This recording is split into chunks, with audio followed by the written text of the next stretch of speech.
दोस्तों, जावेद अख्तर और मुफ्ती समाइल नदवी के बीच जो डिबेट हुआ है, इसको लेके काफ़ी अभी भी बहस चल रहा है। लेकिन जावेद अख्तर के बैकग्राउंड को आम लोग नहीं जानते हैं। हिंदू कम्युनलिस्ट जावेद अख्तर को आमतौर पे मानते हैं कि वे पाकिस्तानी हैं और उन्हें पाकिस्तानी कह के देशभक्ति के सबूत मांगते हैं।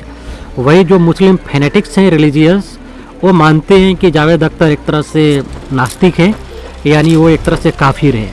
लेकिन इन मानवताओं से हटकर हम अगर उनके बैकग्राउंड देखें जावेद अख्तर जी का, तो मानते हैं कि जावेद अख्तर का बैकग्राउंड जिहादी बैकग्राउंड रहा है और उनके बाप दादाओं ने भारत की आज़ादी के लिए बहुत बड़ी कुर्बानी दी है।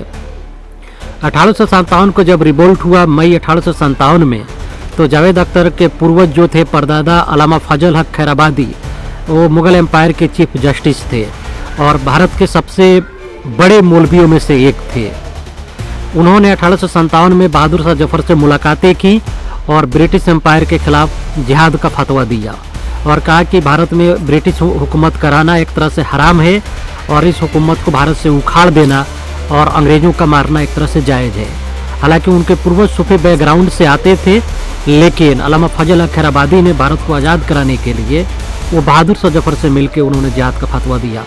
अंग्रेज़ मानते थे कि ये मुग़ल एम्पायर का यानी अंग्रेज़ी हुकूमत का सबसे ख़तरनाक अगर कोई इंसान है तो वो अल्लामा फजल हक खैराबादी है, जिसने हमारे खिलाफ जिहाद का फतवा दिया है।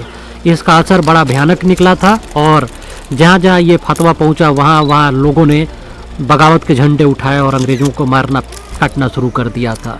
इस तरह उनके परदादा मुजत्तर खैराबादी भी, उनका भी इस देश के लिए कंट्रीब्यूशन है। जब 1857 में मुग़ल हुकूमत की हार हुई, यानी भारतवासियों की हार हुई, तो अल्लामा फजल हक खैराबादी को अंग्रेज़ों ने गिरफ्तार किया और इस बात पे चर्चा चली कि इसे मारना ठीक है या नहीं। तो अंग्रेज़ों ने एक ऑप्शन रखा, कहा कि आप जिहाद की फतवा वापस ले लो, हम तुम्हें बख्श देंगे, जो भी तुम्हारे हज़ारों लाखों बीघा की ज़मीन है और अरबों की संपत्ति है, इसे वापस कर देंगे। लेकिन अल्लामा फजल हक खैराबादी जो जावेद अख्तर के परदादा थे, उन्होंने झुकने से इनकार कर दिया। इसके बाद ब्रिटिश हुकूमत के जज ने उन्हें काला पानी की सज़ा दी और उनके घर से तकरीबन 3500 किलोमीटर दूर अंडमान निकोबार, जो उस समय के द्वीप थे, उनमें भेज दिया गया। और इस तरह वो भारत की आज़ादी के लिए और स्वतंत्रता के लिए उन्होंने अपनी जान दे दी और कुछ ही सालों में वे अंडमान निकोबार के काला पानी की सज़ा पाते हुए मर गए थे। ये दैनिक जागरण में भी पढ़ेंगे तो उसमें आता है कि आप कल्पना नहीं कर सकते कि काला पानी की सज़ा कितनी भयानक होती थी। वीर सावरकर जब गए थे तो वो माफ़ी मांगकर निकल गए थे।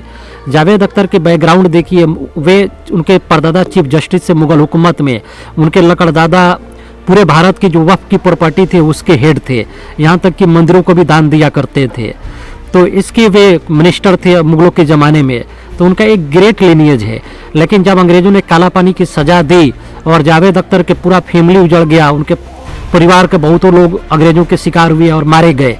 लेकिन अंग्रेज़ों ने उनके परदादा को मारने की हिम्मत इसलिए नहीं की कि वे भारत के सबसे बड़े मौलवी थे और वो अंग्रेज़ चाहते थे कि हमारे खिलाफ और इनकलाब आगे न बढ़ जाए। तो उनके दादा मुजत्तर खैराबादी ने शेर लिखा है, लगता नहीं है दिल मेरा उजड़े दयार में, किसकी बनी है आलम नापायदार में, कितना है बदनसीब जफर दफन के लिए, 2 गज ज़मीं भी न मिली कोई यार में। इस शेर में देशभक्ति है। अंग्रेज़ों ने अंडमान निकोबार भेज दिया था उनके परदादा को और बहादुर शाह जफर को बर्मा भेज दिया था।